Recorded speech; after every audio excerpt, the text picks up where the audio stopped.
Bonjour et bienvenue sur le podcast qui t'aide à transformer ta vie avec les pierres. Je m'appelle Angélique, je suis la cofondatrice d'universminéral.fr et notre mission est de vous aider à travers les pierres à vous reconnecter à vous-même pour incarner votre plein potentiel. Nous allons vous guider dans l'expérience de la lithothérapie pour reprendre le plein pouvoir sur votre vie et vous libérer afin de vivre une vie en conscience et en bien-être. Si ce podcast vous plaît, n'hésitez pas à nous soutenir en nous notant 5 étoiles sur votre plateforme d'écoute ou simplement en ajoutant un commentaire bienveillant. On vous remercie, on vous embrasse et on vous souhaite une bonne écoute. Salut, c'est Raphaël et je suis ravi de vous retrouver dans ce nouveau podcast. Alors aujourd'hui, je voulais vous parler de ce minéral singulier qu'est la shungite. Alors pourquoi singulier? D'une part parce que c'est un minéral qu'on ne trouve que dans un seul endroit dans le monde, en Russie. Ensuite, par sa composition, c'est un minéral qui est très riche en carbone, très riche, presque autant que le graphite. Et enfin, parce que ce minéral a fait l'étude de nombreuses études scientifiques. Alors je vais détailler dans cet épisode qu'est-ce que c'est que la shungite, où est-ce qu'on la trouve, pourquoi on ne la trouve que là, quel âge elle a, d'où ça vient en termes de formation, quelles sont évidemment ses propriétés en lithothérapie, avec quelle pierre on peut l'associer, et comment différencier une vraie shungite d'une fausse shungite. Alors si vous connaissez la shungite ou vous en avez entendu parler, c'est certainement pour ses vertus de blocage des ondes électromagnétiques. Et si on lui attribue cette propriété de manière presque universelle, c'est parce qu'elle a été démontrée par une étude scientifique qui a été réalisée en 2003. Sauf que la shungite, c'est une pierre qui est connue depuis très longtemps et qui est utilisée comme médecine traditionnelle pour traiter différentes maladies comme les allergies, des maladies de peau ou la perte de cheveux.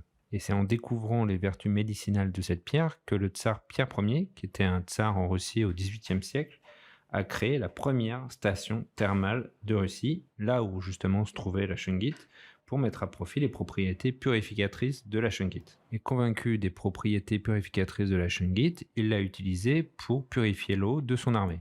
Alors à l'époque, on ne pouvait pas démontrer scientifiquement que ça marchait, c'était plutôt de l'intuition et de l'observation. Sauf qu'en 1996, cette qualité de purification d'eau a été confirmée par le travail de 3 chercheurs et qui ont reçu le prix Nobel de chimie. Alors pourquoi cette shungite est aussi efficace? C'est parce qu'elle contient en grande quantité des nanostructures carbonées qu'on appelle des fullerènes. Et ces fullerènes ont des propriétés anti-inflammatoires, antibactériennes et la capacité de détruire les agents pathogènes et les virus notamment. Mais ce n'est pas tout, les fullerènes ont également la capacité de détruire les substances organiques comme les pesticides ou les composés radioactifs et de réduire le stress oxydatif qui est causé par le rayonnement ultraviolet. En fait, il a été démontré que cette shungite, toujours utilisée en élixir, permettait de réparer les dommages qui étaient causés par des irradiations et des inflammations de la peau. Donc c'est assez rare pour être signalé, mais toutes les propriétés de la shungite ont été démontrées scientifiquement. C'est quand même très important de le dire.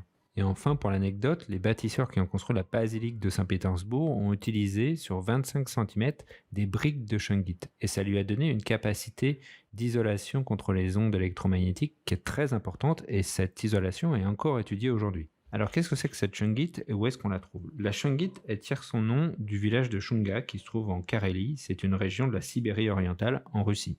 Et cette shungite, elle est composée exclusivement de carbone et de silice. Alors comme beaucoup de minéraux, cette shungite, elle a une histoire à rebondissement. Aujourd'hui, tous les scientifiques s'accordent sur le fait que c'est une pierre qui provient d'un magma ancien, un magma qui était riche en carbone. En fait, de manière générale, au début de la création des planètes, le magma est très enrichi en carbone. C'est pour ça que, par exemple, on ne trouve des diamants que dans une roche qui s'appelle la kimberlite. Et cette kimberlite, elle est toujours plus ancienne que 2 à 2,5 milliards d'années.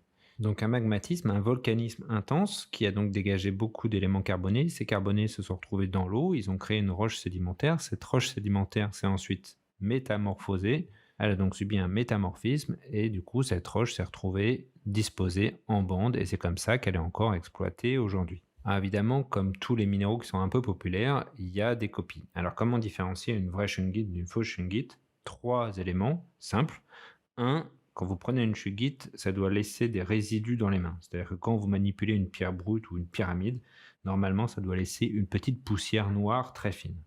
Ensuite, une shungite de bonne qualité, ça doit avoir un aspect qui est brillant. Ça ne doit pas être terne. Elle ne doit pas être non plus tout à fait noire, elle est plutôt gris très foncé.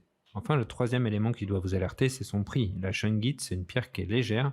Donc, au kilo, son prix, c'est plus de 1000 euros. Donc, même quelques grammes de shungite, en fait, ça chiffre déjà assez vite. Alors évidemment, il y a plusieurs qualités de shungite. Je vous ai dit tout à l'heure, plus elle est brillante et plus sa qualité est élevée. En fait, plus elle est brillante et plus sa teneur en carbone est élevée. Quand elle est brillante, on appelle ça de la shungite élite et elle contient entre 98 et 100% de carbone. Et évidemment, c'est comme ça aussi qu'elle est le plus efficace parce qu'elle contient le plus de fullerène. Ensuite, on trouve des shungites semi-brillantes, semi-ternes et ternes, donc c'est celle qui contient le moins de carbone, donc le plus de silice et donc de moins bonne qualité. D'un point de vue énergétique, la shungite, c'est une pierre qui absorbe les énergies négatives, qui réduit le stress et qui équilibre les émotions. C'est une pierre d'ancrage et donc qui est liée au chakra racine.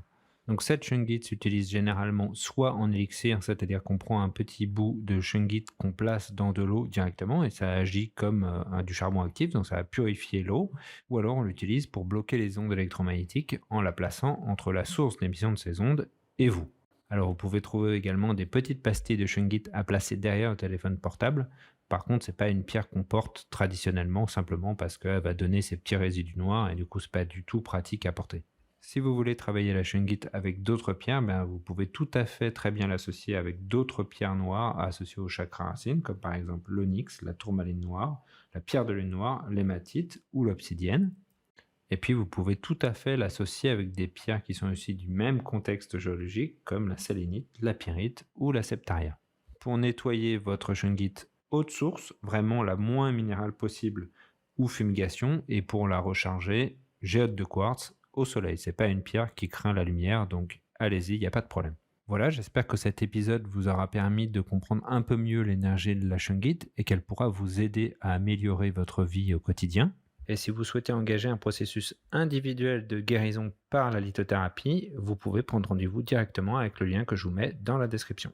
Je vous remercie de m'avoir écouté. Si ce podcast vous a plu, n'hésitez pas à nous mettre un petit 5 étoiles sur votre plateforme d'écoute préférée. Et si vous avez des questions, posez-les en commentaire, nous en répondrons toujours avec plaisir. Je vous dis à bientôt.